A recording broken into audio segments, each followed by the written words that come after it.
تخيل انك داخل السوبر ماركت علشان تشتري حاجتين بس، لبن وعيش. لكن بعد 30 دقيقة تلاقي نفسك واقف قدام الكاشير بعربية مليانة حاجات ما كنتش مخطط اصلا انك تشتريها. تفتكر ازاي ده حصل؟ يعني ليه كل مرة تدخل السوبر ماركت عشان تجيب حاجة واحدة بس بتخرج بحاجات اكتر بكتير؟ الحقيقة ان الموضوع ده مش صدفة ولا عمره كان صدفة.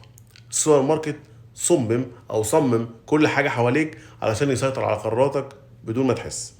في تجربة مشهورة الباحثين قاسوا سلوك المتسوقين قبل وبعد تغيير بسيط في السوبر ماركت. يعني قرروا ان هم يوسعوا حجم عربية التسوق بنسبة 50%. النتيجة العملاء بدأوا يشتروا بنسبة 40% اكتر بدون اي سبب منطقي.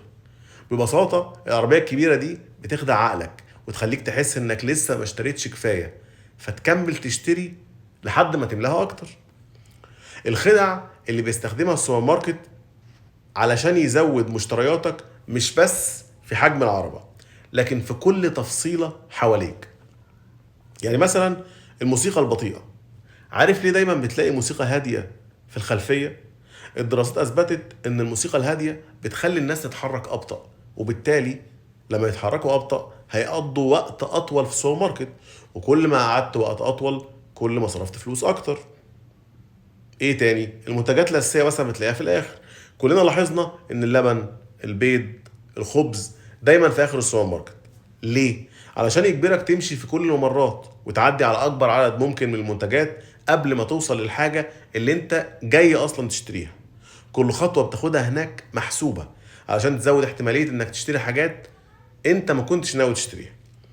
ثالثا مثلا العروض الوهميه، تلاقي لفتة مكتوب عليها اشتري 3 واحصل على واحدة مجانا، فبدل ما تشتري علبة واحدة بسعرها الطبيعي تلاقي نفسك بتاخد 3 علب وانت حاسس انك وفرت، رغم انك صرفت اكتر من اللي انت كنت اصلا ناوي عليه وجاي تشتريه. فمجرد وضع كلمة عرض، الدراسات اثبتت انه بيخلي نسبة الشراء تزيد حتى لو التخفيض ده مش حقيقي. 4، المنتجات اللي عند الكاشير وانت واقف في الطابور تلاقي نفسك بتبص على الشوكولاتة، اللبان، المجلات الصغيرة المحطوطة خاصة لو معاك طفل صغير.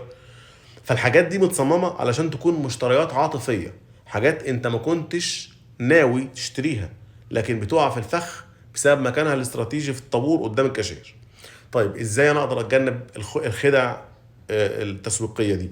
اولا استخدم سله صغيره بدل العربيه الكبيره، لان العربيه الكبيره بتخليك تشتري حاجات اكتر بدون ما تحس، خاصه لو انت رايح تشتري حاجه او حاجتين.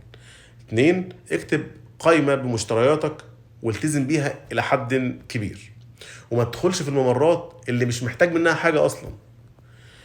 رقم 3، ما تنخدعش بالعروض الا لو فعلا محتاج المنتج، لانه دايما العروض مش في صالحك. رقم 4، ما تشتريش وانت جعان، لانه الجوع بيخليك تاخد قرارات شرائية غير منطقية.